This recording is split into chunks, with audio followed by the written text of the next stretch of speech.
settle back. It's curtain time at the Story Lane Theater. You've never seen a stage like this one. Anything can happen here.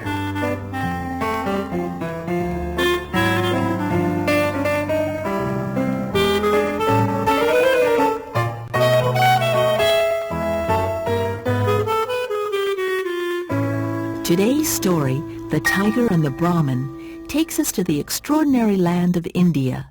The story is about a wise and holy man, a Brahmin, and his chance meeting with a tiger he finds trapped in a cage. But first, let's meet a real Brahmin, Ravi Shankar, one of the most famous musicians in India and in the world. He's also the person who composed the music you'll hear in the story. Let's join Ravi as he teaches his daughter Anushka to play the sitar, and listen as he tells how he became a master of this musical instrument. My experience with music from my childhood started in India, where I was born. It's one of the most exciting places. There's so much sound and music and fun. At the age of 10, I was brought to Paris by my brother Uday, who had become a very famous dancer. That's where I started, playing sitar, flute, tabla, whatever I could get my hand on, and I had very good ear. I could pick up anything I heard. I became seriously involved with sitar after I met Baba Alauddin Khan.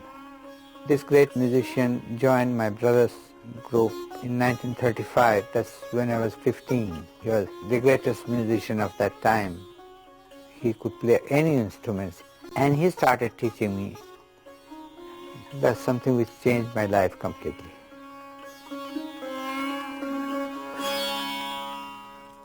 The sitar has been there in India for almost 750 years. It's made out of special wood, sometimes teak, sometimes some other wood. It's completely hollow inside, and this round thing, as you see, is a gourd, dry pumpkin, But rest is all wood. All this design work you see, beautiful, here also.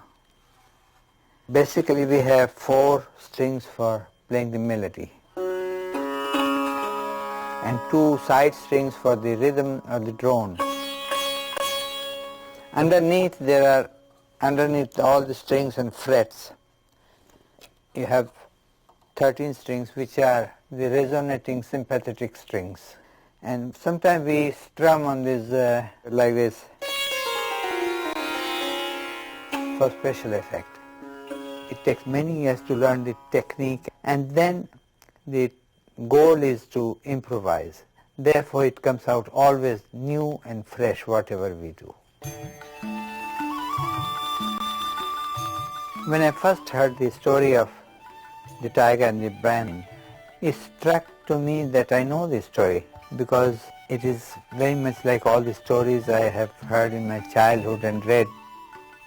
It was very spontaneous for me to do the music. It just clicked very quickly. The sound and the quality of music, I've always felt like doing the simplest things, not very complex, simple instruments, trying to keep color for each different characters, and so I got very inspired. For the Brahmin himself, I immediately thought a sound that is full of peace and calm, very pure sounds. So I chose the wooden bamboo flute.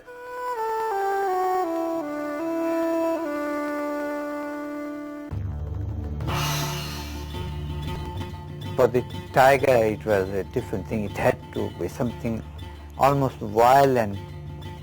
But in the beginning he was very subdued because he was in a cage.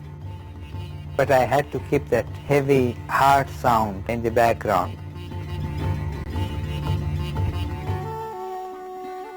And finally the jackal, crafty, intelligent, and also very wise. Basically I use what we call kamak. It's a string which is pulled, and it gives a very funny sound like toin, toin, toin, toin, toin, toin, toin. So it really worked very well because I just let myself go and felt the story within me. It made me very happy to do music for this. I live mostly in California nowadays. And I live with just my wife, Sukanya, and my daughter, Anushka. I'm teaching Anushka, and that's a very great thing for me because at this age I want to give her as much as I can and pass on the tradition what I have been blessed with. Yeah. Dar dar dar dar dir dar dir dir dar dar da dar dir dir dar dar da. Yeah.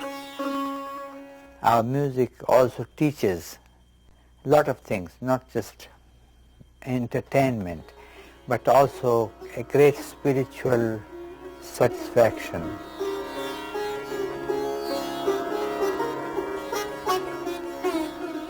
Indian music is the most complex system in the world. It can be so ageless, timeless. I think it works even today. We have a lot of fun, the three of us. I feel very happy. This is a beautiful place. There are students from India who come once in a while, stay here and learn. But I'm happy with my family.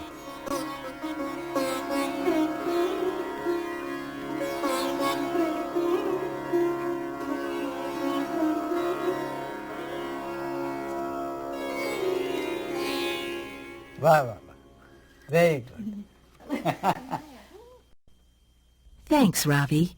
And now, let's watch The Tiger and the Brahmin and see what happens when the Brahmin finds the tiger trapped in a cage.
There is a land in the east called India.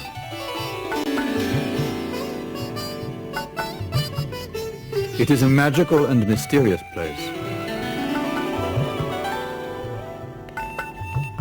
And the customs of the people who live there may seem strange to an outsider.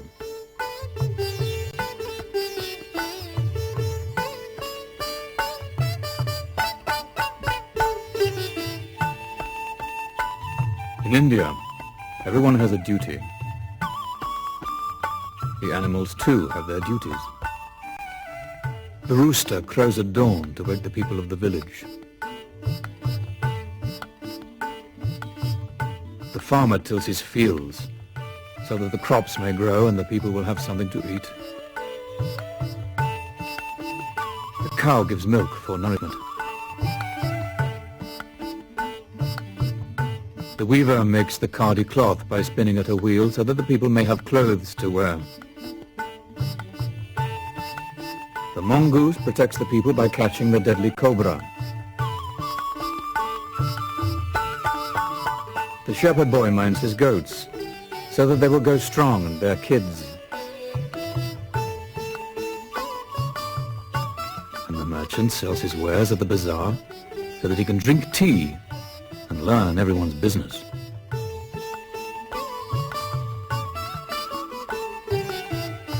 These are the ancient laws by which the people of India live. For in India, all things have a purpose.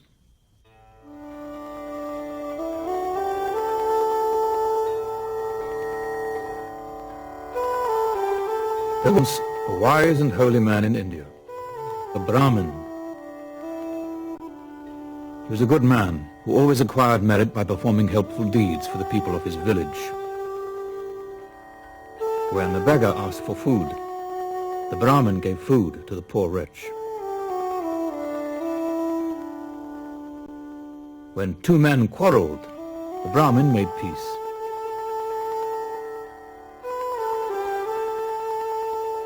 When a villager required counseling, the Brahmin consulted the heavens and gave advice that rang true. If you were to ask the Brahmin why he always performed good deeds, he would reply, "Because that is my duty. My duty is to ease suffering through compassion. It is my responsibility to fulfill my duty."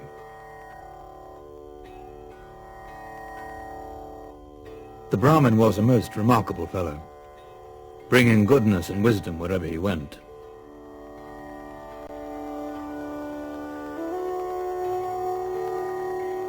One day, the Brahmin heard sobbing from under the shadow of a mango tree. He went to see who it was that cried. The Brahmin was astonished to discover a tiger trapped in a cage.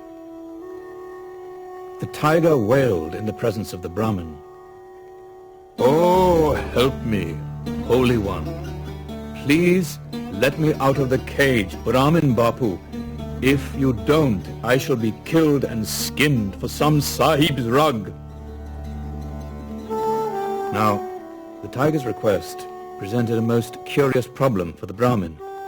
You see, according to his holy scriptures, it was his duty to practice charity to all things, great and small. But if he freed the tiger from the cage, the Brahmin might very well become the tiger's dinner. "Tiger," said the Brahmin, "I would very much like to help thee. However, if I do such a thing, I'm liable to be eaten. All of India knows that the tiger has a most voracious appetite." "I give you assurances," cried the tiger. "I shan't eat you if you let me out of the cage. I shall repay your kindness with gratitude. I swear to Vishnu that I won't eat you."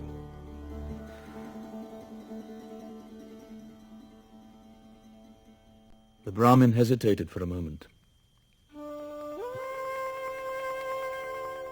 "Tiger appears most righteous," thought the Brahmin. "He is in dire straits, and I must assist him." "Tiger," said the Brahmin, "the hand of friendship shall avert the cage of calamity. I shall set you free." With that, the Brahmin opened the door to the cage. The tiger immediately bounded out of his confinement and pounced on the unsuspecting Brahmin. He quickly wrestled the holy man to the ground and took hold of his throat. "What a fool thou art, Brahmin!" he roared loudly. "You believed that drivel about repaying your kindness with my gratitude? Even an imbecile knows that the tiger never lets his dinner walk away." The Brahmin was petrified. "Mine end is here," he thought. "Oh, tiger," said the Brahmin, "I was kind enough to give you your freedom. Thou repayest my freedom thus? Surely this is not a just reward." "What would you have me do?" replied the tiger. "It is my duty to sup on your bones.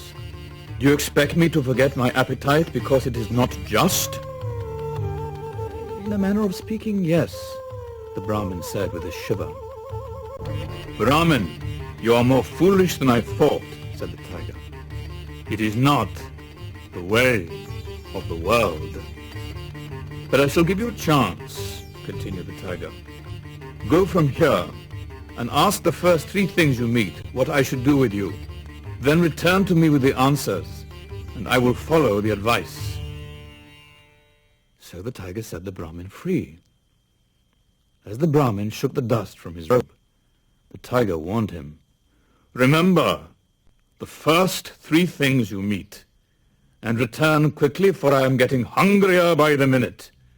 Do not make me come searching for you.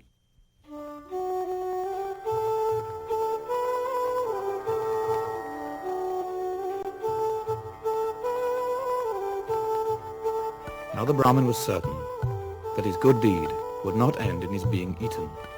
It would not be just. So he set his face, serene and untroubled, towards the task at hand.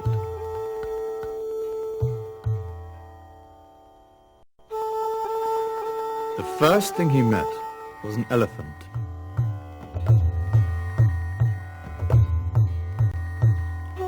Obeying the tiger's command to the letter, he told the elephant of his ordeal. I heard the tiger wailing under the mango tree, and he asked me to free him. He promised me that he would not eat me, but when I freed him, he wanted to eat me. Tell me then, asked the Brahmin, dost thou think the tiger ought to eat me? Since I was a calf, my master has bound me with this iron ring around my leg, said the elephant. I can go nowhere I want because he keeps me chained. When my master rides me, he beats my back with a cane so that I will walk faster. I am a miserable servant to his every order. I am sorry for your servitude, elephant, said the Brahmin. However, my question was, what dost thou think the tiger should do with me? Is it not plain to you what I think, said the elephant. We must obey the orders of our masters. The tiger is your master. Face your fate and be eaten. The elephant's answer deeply troubled the Brahmin and made him sad of heart.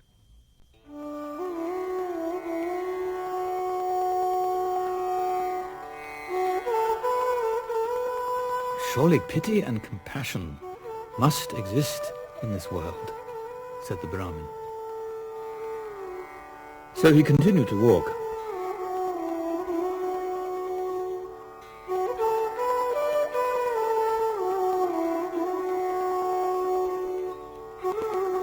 The next thing the Brahmin encountered was the peepal tree.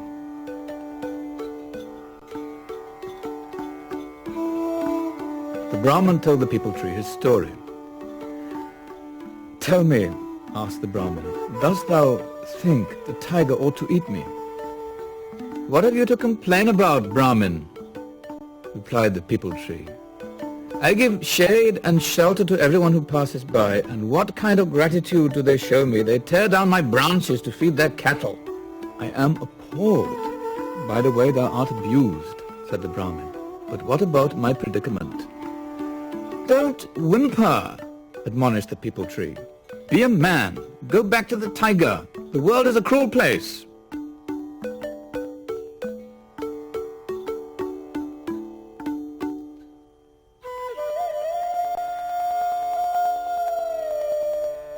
The Brahmin was astonished by the peepal tree's point of view. He grew greatly saddened. But all was not lost. He saw a water buffalo in a field turning the wheel for a well. The Brahmin told the water buffalo his story. Tell me, asked the Brahmin, dost thou think the tiger ought to eat me? You are a fool to expect gratitude, said the water buffalo. Look at me in my life. When I once gave milk, they fed me tender cottonseed and delicious oil cake. But now that I'm dry, they yoke me here and give me garbage to eat. Is that gratitude? There's no gratitude in this world. Go to your tiger. In his jaws awaits his only gratitude for you, Brahmin.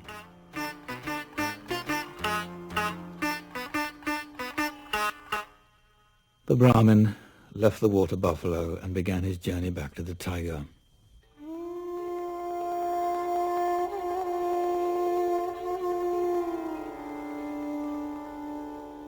The first 3 things he saw testified that he was to be the tiger's dinner. His fate had been decided.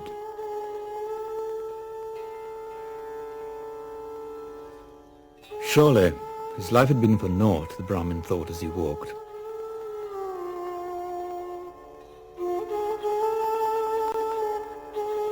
He had spent his many years doing good turns for the people in his village, bestowing charity on all things great and small. He studied the holy books of India and extracted meaning.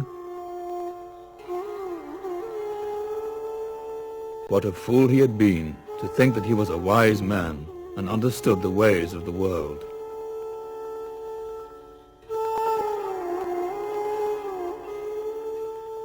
I'm nothing more than the tiger's dinner, said the Brahmin with pain and suffering in his voice. Excuse me, Holy One, said a voice from behind the Brahmin. What is this you speak about? You want to eat the tiger for dinner? The Brahmin turned to see who it was that spoke to him. There he saw a jackal. No, said the Brahmin, I do not want to eat the tiger for dinner. The tiger will eat me for dinner. But that is strange, said the jackal. Does not the tiger know that the meat of the holy men is always tough and full of gristle? That is beside the point, the Brahmin said sadly.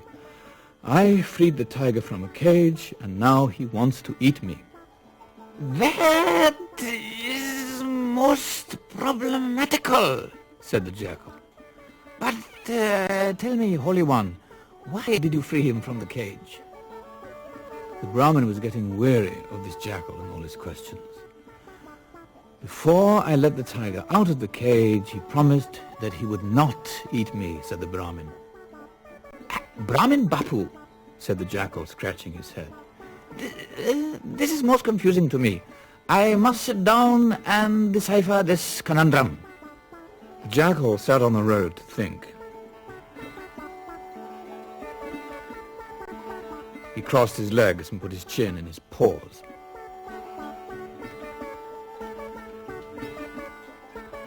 He grew deep in thought. Suddenly, a look of confusion overcame the jackal's face. Pardon me, Holy One, said the jackal. This is quite perplexing. Would you mind explaining it to me once again? So the Brahmin again told the story of the tiger in the cage, and how he freed the beast. And when he came to the part where the tiger wanted to eat him, the jackal shrieked.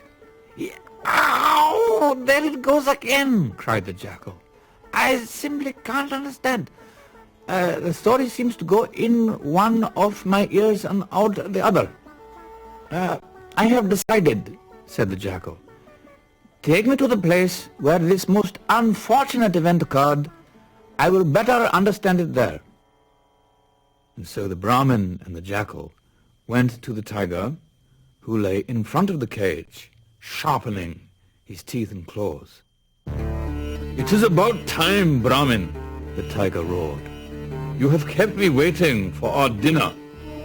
Our dinner, said the Brahmin, as his knees knocked together and his teeth chattered. It is a most delicate way you have spoke it. Come, Brahmin, growled the tiger. Let us begin eating. One moment, please, said the Brahmin.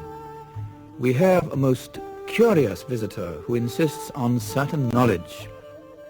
Quite frankly, his persistence is getting under my skin.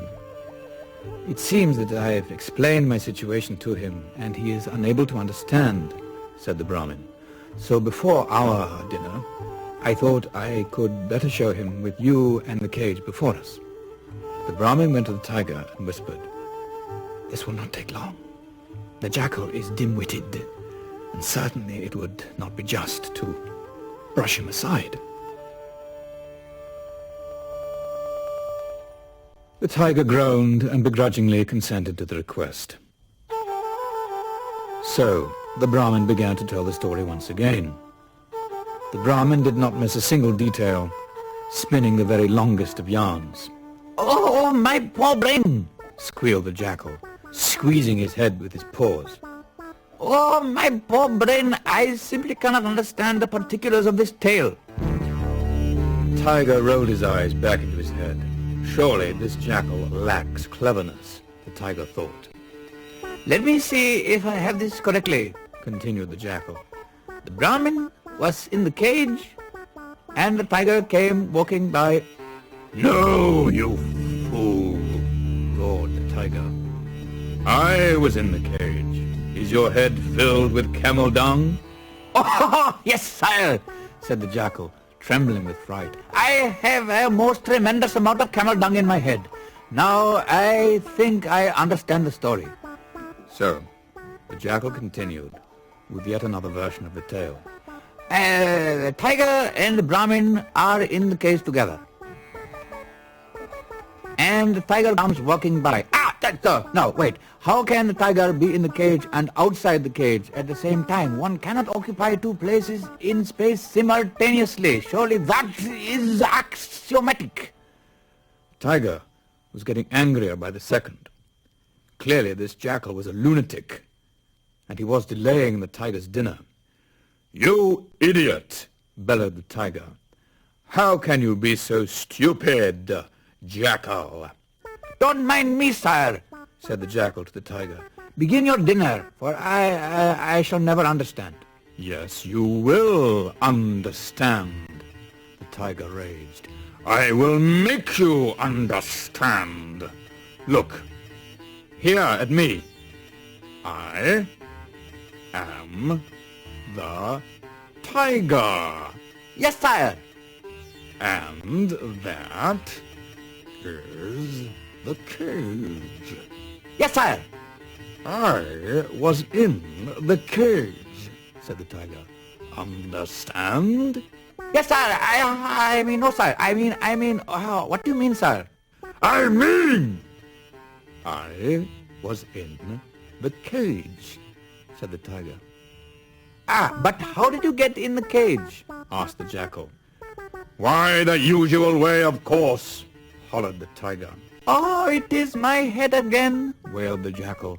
"I just cannot seem to understand it. Please do not be angry with me, sire. Just answer. What is the usual way?" The tiger had finally lost what little patience he possessed. So he jumped into the cage and declared, "This way, you fool! Now, you understand now?" "Perfectly," said the jackal. And no sooner had the word left his mouth than the jackal shut the door of the cage, trapping the tiger once again. "Now," said the jackal to the Brahmin, "if you permit me to say so, I think we shall leave the tiger in the cage this time." The Brahmin looked on in awe. "Free me at once," ordered the tiger. "You cannot leave me here, Holy One." "I have pity for you, tiger," said the Brahmin. "Perhaps when you are a sahib's rug, you will learn gratitude. And now I bid thee farewell." So the Brahmin and the jackal left the tiger in the cage, still screaming for mercy. "You are most clever," said the Brahmin to the jackal. "You have taught me a lesson that I never found in my holy books." "Ah, you flatter me, Holy One," said the jackal. "Now I must go." And with that, the jackal left the Brahmin and scampered down the road out of the village.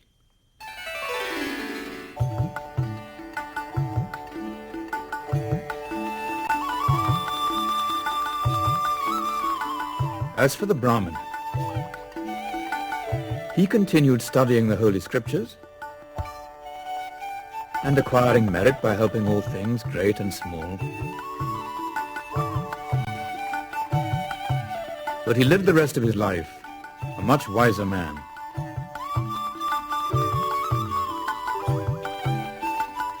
As a result of the cleverness of the jackal and the deceit of the tiger, the Brahmin had learned the ways of the world.